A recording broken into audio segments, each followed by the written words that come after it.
What's up, food friends, fresh and frozen? I'm back with another recipe as promised. Today we're making garden vegetable stew. This is another childhood favorite that's hearty, healthy, incredibly flexible, and most importantly, keeping us away from ultra-processed and fast foods. We're going to start off with dicing up some onion and garlic. I'm going to use a full red onion since they're a little sweeter. Just going to dice this up sort of small and set it aside. Going to crush up 3 nice sized cloves of garlic. Crush them good, then roughly chop them. You don't have to chop it too fine.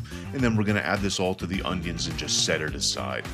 Next, we're going to chop up some celery. I'm just taking a small bunch of celery that's had the tops and bottoms removed and washed, and I'm going to cut these into bite-sized pieces. Nothing special at all. We're going to do the same thing with a pound of peeled carrots. I'm just cutting these into bite-sized discs.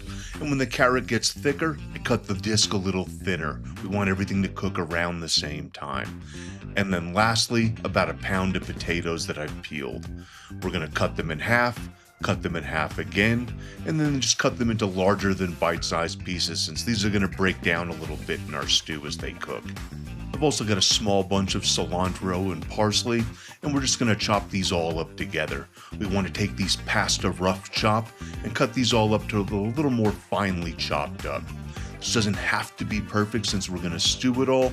We just want to get these all about the same size like this. And now we can start to cook. Now we're going to warm up our soup pot on medium-high. I'm adding in about 3 tablespoons of olive oil, and we're going to need more later, so you're probably going to want to keep it around. Once my oil is hot, I'm adding in the onions and garlic, and I'm going to season this with a little salt and a good grind of black pepper. And we're going to cook these onions until they start to go translucent. Once our onions start to go see-through, we're going to add in the herbs and give it all a stir. Then I'm going to add in 1 tablespoon of paprika, 1 tablespoon of thyme, and 2 tablespoons of oregano. And we're going to saute this all together, keep it moving for a couple minutes. We want to release these aromatics and flavors. My pot started to get dry here, so I added in like another tablespoon or so of olive oil, gave it a good stir to loosen it all up. And now I'm going to add in about 2 tablespoons of tomato paste. We're going to stir this all together, saute it for a couple of minutes. I wish you all were here. The smell is amazing right now. After a couple more minutes and everything is good and cooked down, your kitchen smells amazing, we're going to deglaze this pot with a large can of diced tomatoes. This is a little over 2 full cups. Make sure to scrape your bottom, and we're going to let this come together for a couple minutes. Now we can add in 4 cups of vegetable broth. You can use chicken, but I'm keeping this 100% vegetable today. We're going to mix in these 4 cups, turn up the heat a little bit, and we want to get this back up to a simmer.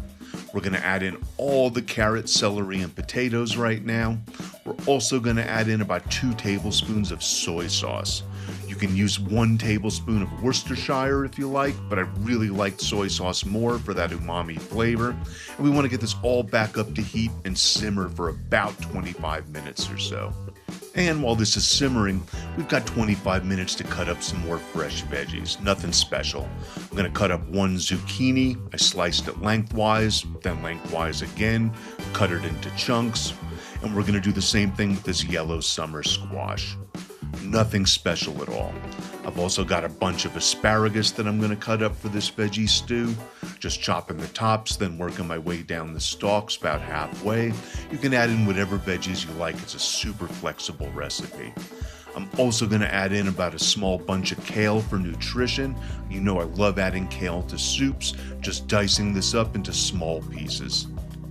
Now that the potatoes, carrots, and celery have cooked about 25 minutes, we can add in all the rest.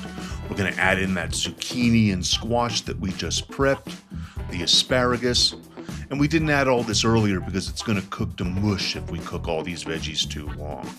And this pot's already looking full and not very soupy, but trust the process here. Trust me on this. Also, let's not forget our kale as much as you want to. Kale is great in soups and stews. It's a great way to add extra nutrition to your meals. Now we're going to cook this about 10 more minutes covered, and we can start to think about what frozen veggies we want to add to this.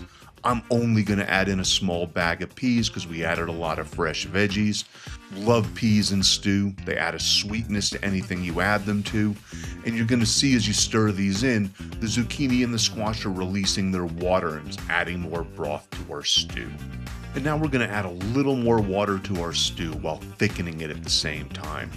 I took 2 heaping teaspoons of potato starch and I added it to a full 3/4 cups of water. So this is a very watery slurry mix, and I'm adding this all in at once. And as you can see, as we mix this in, it pulls this stew together instantly. All these wholesome, healthy vegetables and a really thick, rich broth. We're going to cover this, let it cook for 5 to 7 minutes more. Then we can just turn off the heat, and we're going to add our last ingredient.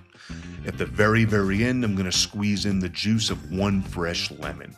This is going to brighten and lighten up this stew, and it's going to add another level of flavors. Stir this all up, and we're going to let it sit covered for like 5 minutes. Then it's going to be ready to serve.